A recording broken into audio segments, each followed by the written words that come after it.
Alright, let me get settled in here. Here we are in Flight Sim 2020, the 40th anniversary edition. It's hard to believe that we've, at least I have, not everybody is as old as I am, has been playing Flight Simulator for 40 years. The first version I saw was on an old Apple II, and I thought it was the coolest thing I'd ever seen. Anyway, here it is 40 years later, and Asobo has created, I think, maybe the best version ever.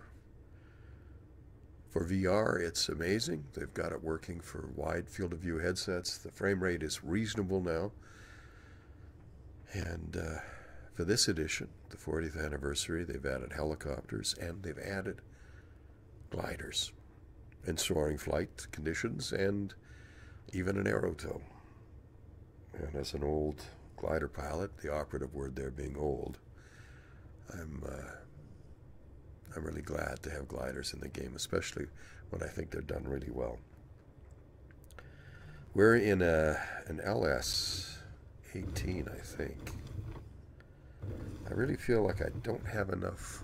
I feel like I don't have very much elevator control. Let's take an external view here. I guess that's about it. Seems to be there's a lot more down than there is up, which is annoying. But what are you going to do?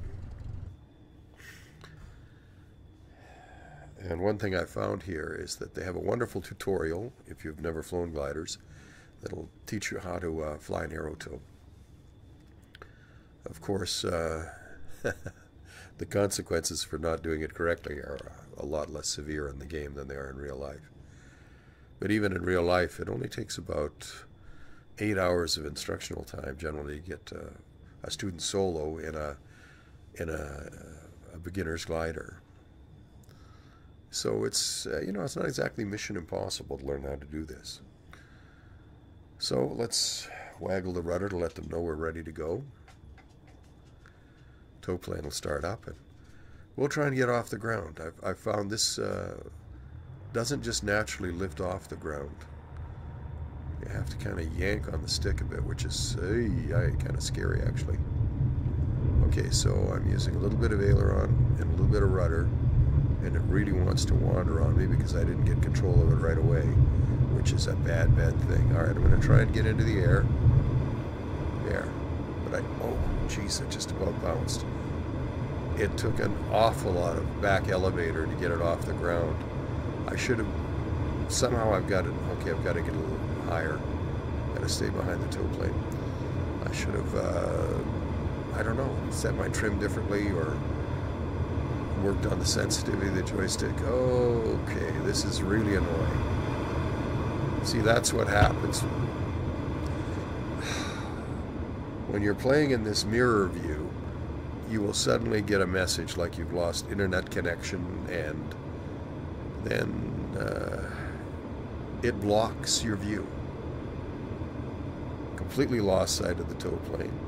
So here I am demonstrating an emergency landing because I can't record this in Shadowplay using the Steam mirror and still have access to the mouse. The mouse won't work for me, so I can't close those warning signs.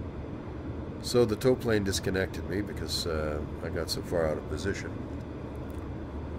and that leaves us with no alternative but to land. Fortunately, we had enough altitude and enough performance on this glider that I can manage it. Make sure my spoilers are working. I know the gear is down and locked. Keep the spoilers in for a moment. Keep the nose down, keep the speed up. You do not want to try and skid to the runway. If I have to, I'll land across the runway rather than trying to force the turn with excessive rudder. That's a really good way to get killed in a glider. Okay, so we've got good. We've had lots of altitude left. I'm going to pull half spoiler out. I'm just going to let the airplane settle. Don't care if I'm quite on the runway. Full throttle, full spoiler. Keep steering it, keep steering it. Oh, whoosh.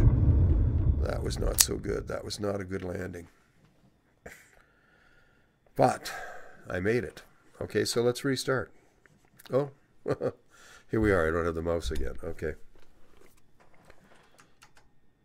We'll go to this view. And we'll hit restart.